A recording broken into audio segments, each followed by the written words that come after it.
নমস্কার সবাইকে, স্বাগত জানাই আমাদের চ্যানেলে।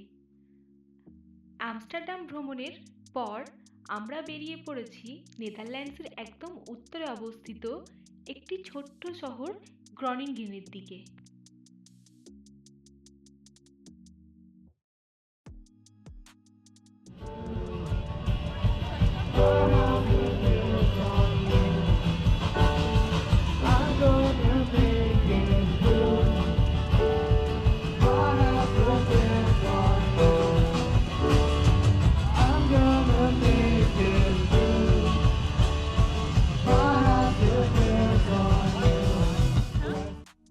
ইউরোপিয়ান সমস্ত দেশগুলোই আমোদ প্রমোদের দেশ, সারাক্ষণ গান বাজনায় মেতে থাকে।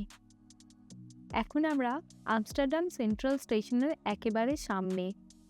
এবার ঢুকে পড়ব স্টেশনের মধ্যে।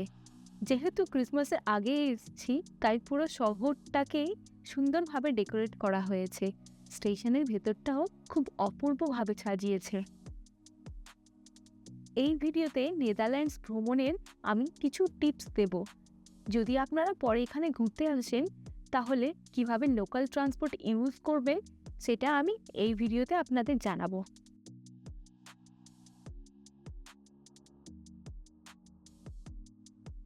আমস্টারডাম শহরটি ঘুরে দেখার জন্য বেশ কিছু ডে পাস আছে। তার মধ্যে আপনি যদি একদিনের আনলিমিটেড ডে পাসটা নিয়ে রাখেন, যেটা প্রায় 15 ইউরো পড়বে। তার মধ্যে আপনার বাস, মেট্রো, ট্রাম আর শুধু তাই না, তার মধ্যে আপনার বোট ফেরিও পাবেন। আর দুদিনের ট্রাভেল পাস নিতে চাইলে সেটা প্রায় 20 ইউরো মতো পড়বে। আমাদের বাস স্টেশনটি যেখানে অবস্থিত সেটা হচ্ছে আমস্টারডাম স্টেশনের ঠিক পরের স্টেশনটা, যেটার নাম স্লটারজিক। তো সেখানে যাওয়ার জন্য এখন আমাদের টিকিট নিতে হবে। আর যেহেতু আমরা আমস্টারডাম সিটির একেবারে মধ্যে ছিলাম, তাই আমাদের কোনো ডে পাস নিতে হয়নি। আর এই টিকিট আমাদের পড়েছিল একজনের 3.6 ইউরো, আর টোটাল হয়েছিল 7.20 ইউরো। আর পার টিকিট আমাদের 1 ইউরো সারচার্জ দিতে হয়েছে।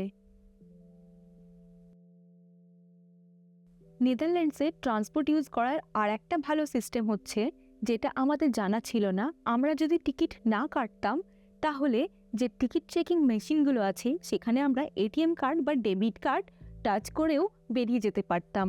একদম সরাসরি টাকাটা আমাদের অ্যাকাউন্ট থেকে কেটে নিত। এই জিনিসটা আমাদের জানা ছিল না। এই সামনে আমাদের ট্রেন রয়েছে, 1-2 মিনিটের মধ্যেই ছাড়বে।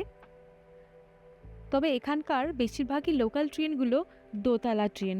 চলুন তাহলে আজকে দেখাই এখানকার ট্রেনগুলো ঠিক কেমন দেখতে হয়। ঠিক এর পরের স্টেশনটাতেই আমরা নামবো, কিন্তু একটা স্টেশন হলেও ঠিক দোতলাটা কেমন এটা দেখানোর জন্যই ব্যাগপত্র নিয়ে আমরা দুজন ওপরে উঠে পড়েছি। আমরা এখন যাচ্ছি গ্রনিনগেন, যেটা হচ্ছে নেদারল্যান্ডসের একেবারে নর্থে অবস্থিত। ওখানে আমার হাজব্যান্ডের এক জুনিয়র ভাই থাকে, তো তাদের বাড়িতেই আমরা যাচ্ছি দেখা করার জন্যে। এর পরের ভিডিওতে থাকবে আপনাদের জন্য গ্রনিনগেনের ডিটেলস, কোথায় কোথায় ঘুরলাম, কি কি দেখলাম। কথা বলতে বলতে এখন আমরা পৌঁছে গেছি আমস্টারডামের পরের স্টেশন, যেটা হচ্ছে স্লটারজিক। তো এখানেই আমাদের বাস আছে, আর আমরা ফ্লিক্স বাস ধরবো।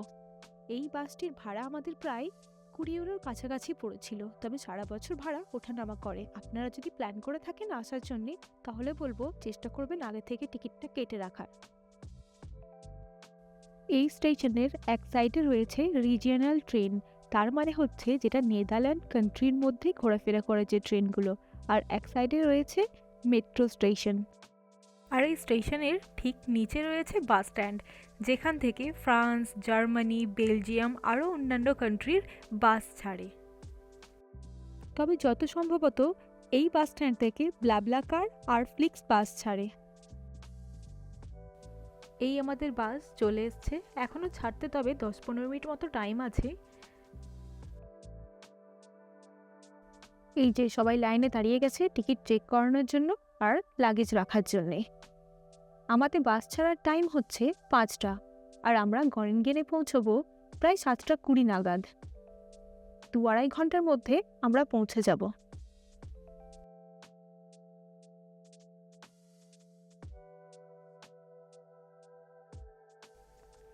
এবার টিকিট চেক করিয়ে বাসে উঠে পড়ব আমরা।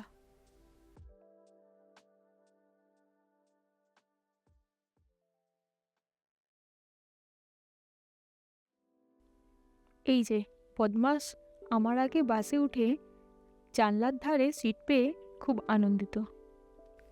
আমিও কিছু বললাম না, বসতে দিলাম, কারণ 8 ঘন্টা পরই অন্ধকার হয়ে যাবে। এই বাস স্ট্যান্ডের ঠিক উপর দিয়ে মেট্রো যাচ্ছে। যাই হোক, বাস ছাড়ার টাইম হয়ে গেছে এখন।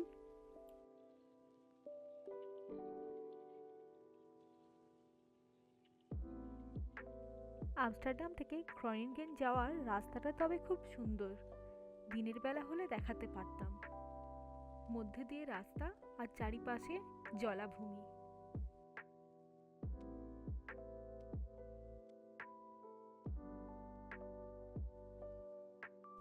দেখতে না দেখতেই অন্ধকার হয়ে গেছে, আর 1-1.5 ঘন্টার মধ্যেই আমরা পৌঁছে যাব। ফাইনালি আমরা এখন পৌঁছে গেছি। এবার নেমে ব্যাগপত্র কালেক্ট করে আমাদের অপেক্ষা করতে হবে আরেকটি বাসের জন্য শহরের মধ্যে যাওয়ার জন্য।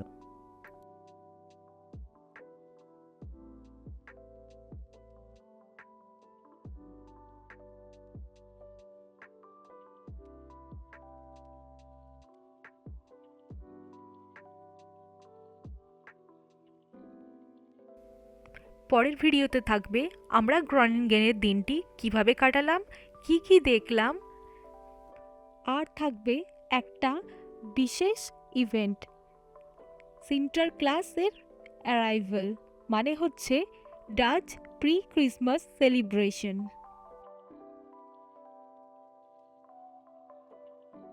আমার চ্যানেলে যদি নতুন হন তাহলে চ্যানেলটাকে একটু সাবস্ক্রাইব করে দেবেন, আর ভিডিওটি ভালো লেগে থাকলে লাইক কমেন্ট করে জানাবেন। Thank you for watching.